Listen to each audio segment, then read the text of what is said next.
Asik kan mau dulu, kami mau masuk ke dalam lu bes.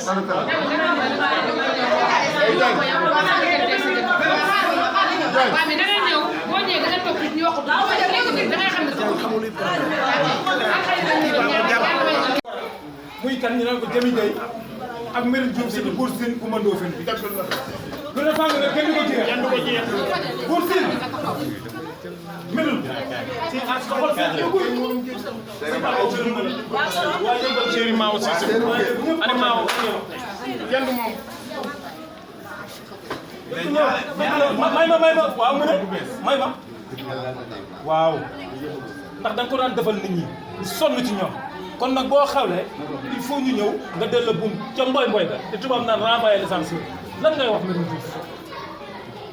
waaw dëgg la Diouf waxal dëgg la ak yow ba gàtt ak waaw dëgg la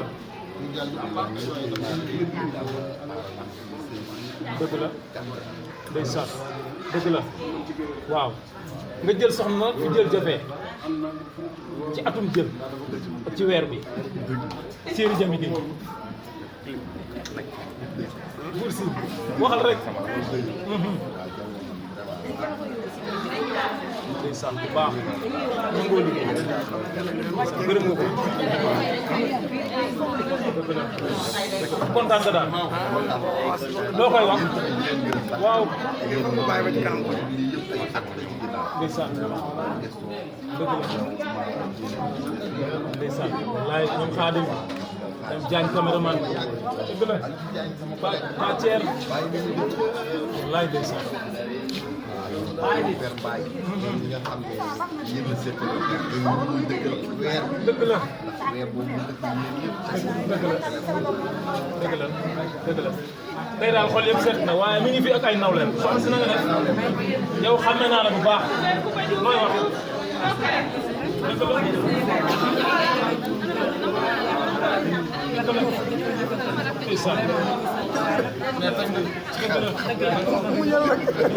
dëgg la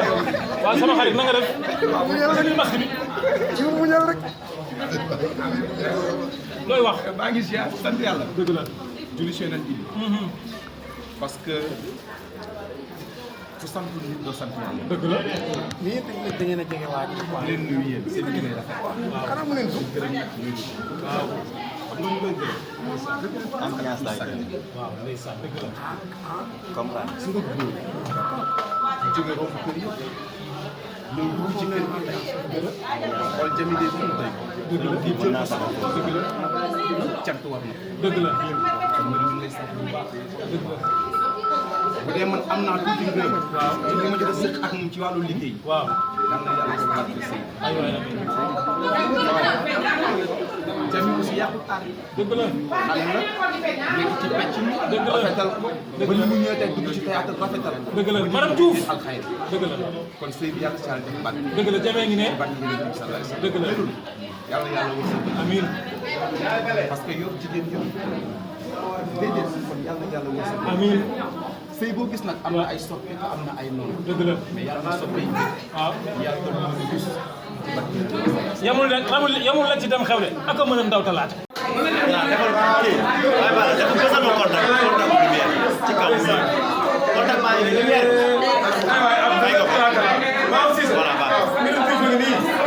voilà la surprise la surprise de l'année Asi Gaye borom promobile am na lépp dara nga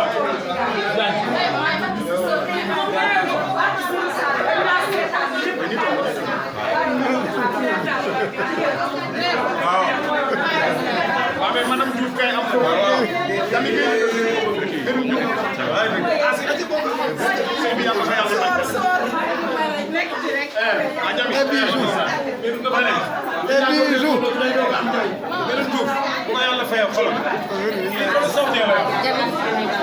nañ leen bi gars yi taxaw foofu léegi defar nañ ko. waaye li ma gën a nekk ci mbirum dugub mooy jikko ju rafet ak xar baax. waaw si ñabar si ñabar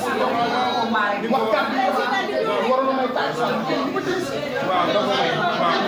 wax bu baax sa baax ko waral te sëy bi yàlla na yàlla baax mënoon ngaa yàq suñu rakk ji waaye def loo ko de yàlla sa jàmm yàgg sama papa nag nee na le présence du ñu mu ngi ci biir doomu aadama waaw mais du papa suñu nekk na ba jax suñu réew mi ci yu baax waaye xoolal yi mu nekk ci nees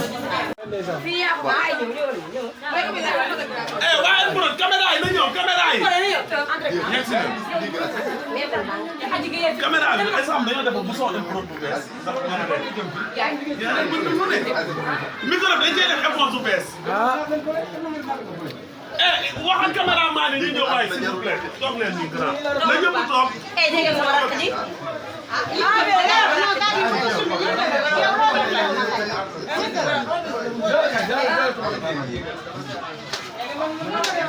ngir yàlla bu ñëpp toogee mu neex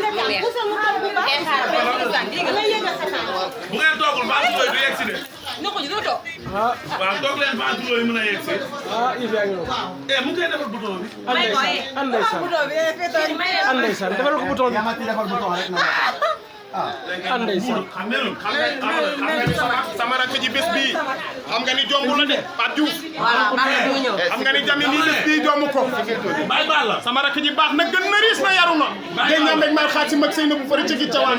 di suuri mi ci mbaaw mari mat leen mi ci kàddu gi mbokkum nday Issa Gueye ak nday Fallou Gueye ci Amérique xam nga lan laa bëgg Binta Gueye ñi toog kii kan la dama yàquloo réew mi de Jami Gueye mii Jami Gueye mii yaayam daa taxaw nii te li ñu naan doom ndeyam da ci affaire ba su koy nàmpal da koy xool te damay dégg ñu naan doom ndeyam doom ju baax ndeyam wante yaay ju baax moo jur doom ju baax Jami Gueye nii toog nii tey ndeyam a ngi nii dafa sonn ci kër baayam taxawu leen tey looloo leen doon ñu ñoom xale ba bu ko jéem ñu naan leen diw seen ndey leen ko liggéeyal Médoune am nga soxna su baax wante Jami Gueye yow it am nga jëkkër ju baax ngir yàlla li may ko teewloo yàlla nga fekk déwén te nag tey ba mu lan naa war a wax kii tey lu waa ji wax man ni ci gën a war a wax ci laa boobu